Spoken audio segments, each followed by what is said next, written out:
Yo, what is going on, guys? Flashverse here, and welcome back to another video on The Flash Season 7 as well as The Flash Season 8. And for today's video, I'll be going over and breaking down another interview with showrunner Eric Wallace, this time with Entertainment Weekly, not Deadline. And yeah, once again, we have some very interesting teases for The Flash Season 8, but also we do have Eric Wallace going over some things he had planned for The Flash Season 7 and why he did it, such as the lightsaber battle during The Flash Season 7 finale, for example. But before I go over anything, however, you guys don't forget to drop a like on the video and subscribe to the channel so you are aware of more Arrowverse content coming your way. Okay, so let's start with this interview. So first, the Entertainment Weekly asks, where did you get the idea to bring Reverse Flash back in this way to come from? And then Eric Wallace replies, I've had this idea for a year. It's just been in my pocket and I haven't been able to say a word. And I've been dying to tell everybody, like, just be patient, he's always going to be back. Because it was very important when we were establishing a new villain speedster in Godspeed to show how really dangerous Godspeed is. He's so dangerous that the Flash has to partner with his worst enemy to defeat this guy.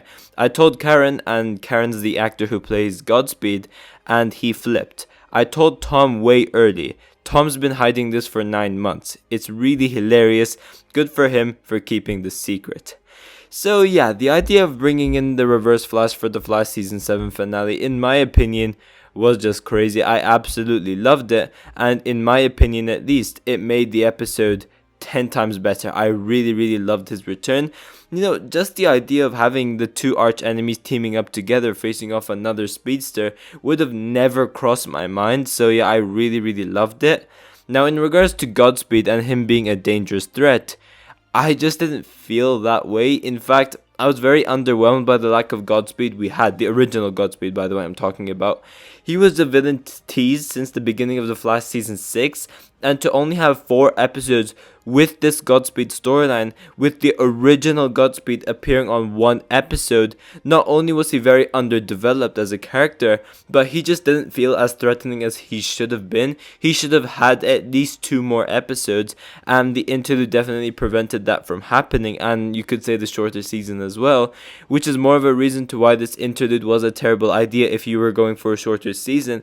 But if we had 2 more episodes with this Godspeed storyline, with August Hart being there for at least 2 or 1 more episode as Godspeed, then I would have been convinced that he would have been like, you know, a threatening villain. But he did do some pretty cool stuff during the finale, so I'm not really going to complain, but we definitely needed more. But the next question goes as followed. And what about the lightning sword fight? And then Eric Wallace replies, I was reading the Flash comic series that Joshua Williamson is writing, which I love, and there was an image in one of the comic books of Godspeed holding up a lightning sword. I thought to myself, what if it wasn't 1 sword but 3 swords? 3 speedsters and they're all super fast. That would be amazing if we could pull that off. I think it was a year and a half ago before I started to think about The Flash Season 7. Then when we started to put Season 7 together and I realized that we would need Dawn's help to take down Godspeed, it literally was like synchronicity. You could hear the heavens open up. That's it. That's our lightning sword battle. Then I had to convince my director, my cast and crew that I was not insane and I could actually do this and that we could pull it off for television. I won't lie, it did push every department to the max, but everybody rose up. Stunts, John Kraut did an amazing job with the choreography. Kate Main, our costume designer, had to come up with all those extra costumes. The actors had to learn the stuff the stunt performers were doing so that they could mimic it. Poor Marcus Stokes, our director, who is just amazing and has been with us for many years, he and I were joking at one point, wow, we're really doing this, aren't we? We've passed the point of no return. Alright, double down. Then we decided to make it bigger. Hopefully the end result is something that will be a very memorable sequence for years to come for The Flash. And yeah, I think it's a memorable sequence for the wrong reason.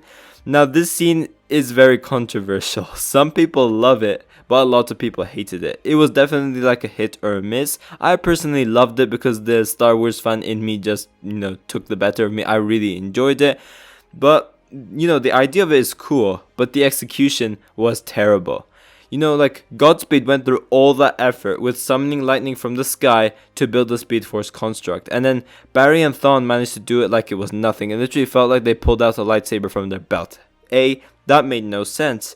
B, we have never seen Barry even come remotely close to doing anything like this before, so to see him do it first try also made no sense. Like, it is understandable if Eobard managed to do the Speed Force construct, because we didn't go through 7 seasons with him, and he is the most experienced speedster out of all of them over there, so it made sense if Eobard would do it. I wouldn't have complained if Eobard would do it, but it didn't make sense that Barry was able to do it. It was a really sick fight. It was a very visually pleasing fight scene, but the execution was terrible. They did also release, like, I don't even know, it's called like a previs or something, where it's like the original fight scene which they planned with that Speed Force lightsaber fight scene. It's quite better than the one we saw during the finale, and you guys could see it on Arrowverse Scenes channel, or you could see it on Paige's Twitter account. They released the previs over there, but yeah, it was really cool, and it's an extended version of the fight scene as well.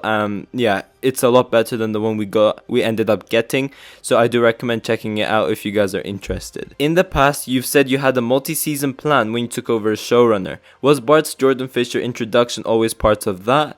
What made this the right time to bring that character in?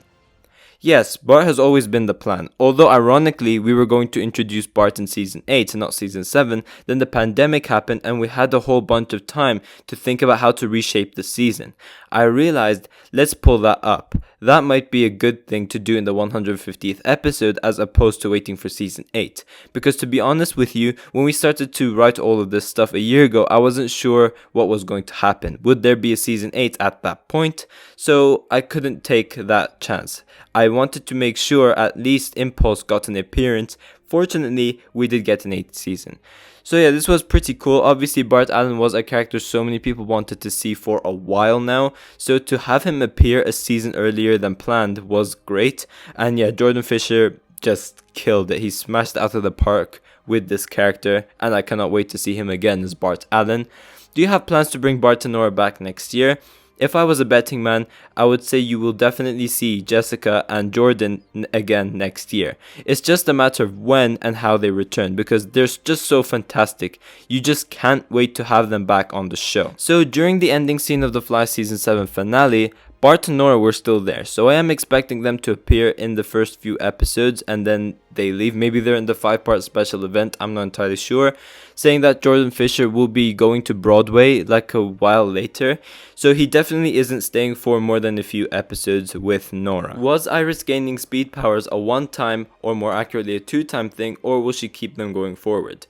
No, Iris is not a speedster. This is a one-time thing. However, in the Season 8 premiere, Iris has a whole new thing going on that's really exciting. She has so many exciting things to deal with next year in the non-speedster capacity, which is the journalist side of her, that we are so excited about. I won't go any further.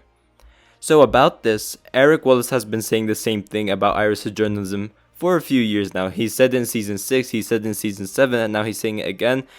And as you guys would have seen, if you guys have obviously watched Season 6 and Season 7, well, in Season 6 we had a bit of it, but then it got destroyed with the Mirrorverse storyline. And in Season 7, we didn't have anything related to Iris' journalism, despite Eric Wallace actually teasing it. So yeah, I'm not going to believe this time either.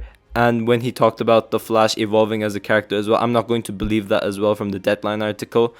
But about Iris's, new storyline, which is, the whole new thing that's going on in the Season 8 premiere. Obviously, it was teased that it's related to her time sickness, speed sickness, time sickness, whatever it was called, but it's something related to that. Are you approaching Season 8 as if it might be the last one?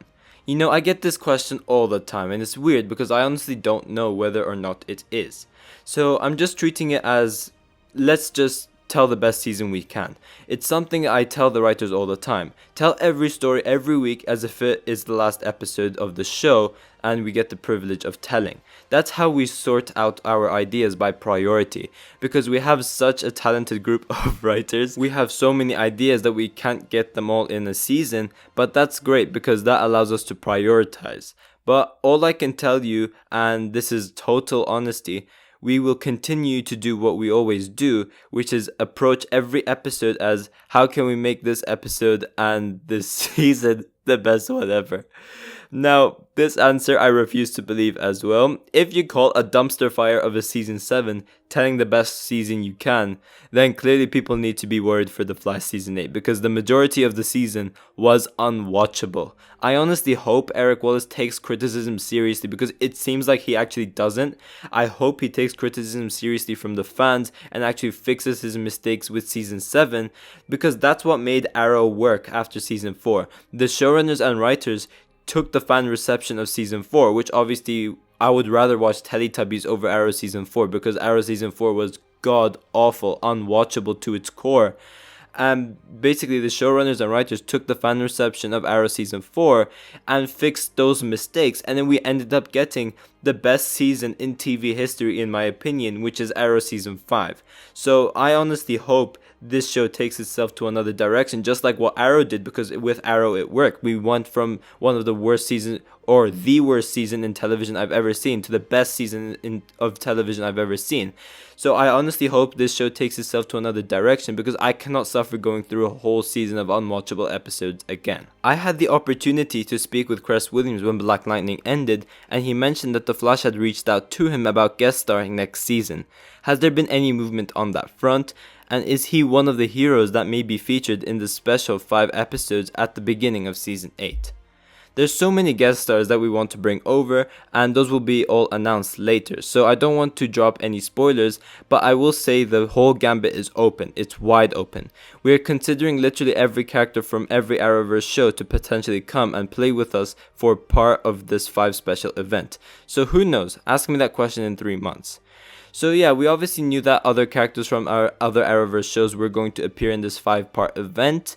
I am expecting characters like White Canary, Superman, and Stargirl to appear, and also Batwoman, maybe even Diggle's Green Lantern for all we know. Who knows? But I am expecting the characters to be announced during DC Fandom maybe. I don't remember if DC Fandom was after or before the season starts, so I'm not entirely sure. But yeah, I guess we will have to wait and see when Eric Wallace announces the characters who will be appearing in this event. Are you approaching this as a 5-part story or it's 5 standalone episodes? It's a 5-part event. We're going to do what we always do, which is our graphic novel format. We'll be telling a self-contained story, no spoilers there, but we're just going to up the ante. The idea behind this is to give the audience a big gift of thank you for hanging with us through everything that we've been through together in the last couple of years, and what we've all been together as fellow Flash fans and part of the Flash family for 7 years. So this special event is designed to feel like a crossover, but not to be a crossover. Obviously we don't have the time and resources and all of that stuff, but we want to give you guys the same feeling you would get in Bigger Emotions, a bigger Barry and Iris story that has great risks to it, and as many guest stars as time and resources will allow. So this is pretty interesting. From what Eric Wallace is saying over here, it seems like this 5-part event will be its own graphic novel. So is this graphic novel number 5? I'm not entirely sure. It seems like this 5-part storyline will have one villain. It's as he said, like it's gonna have a crossover type feel. So you'll have these other characters coming to the Flash for these 5 episodes, but you will have one villain, and in each of these episodes, 1 or 2 characters from the other shows will be crossing over with the Flash. That's the idea I'm getting over here. I'm not entirely sure. It seems like it's going to be its own graphic novel, but I guess we will have to wait and see. But yeah guys, thanks for watching. If you guys have enjoyed the video, please give a like and subscribe. Be sure to tell me in the comment section down below if you guys are excited for The Flash Season 8. And yeah, I will see you guys in my next video.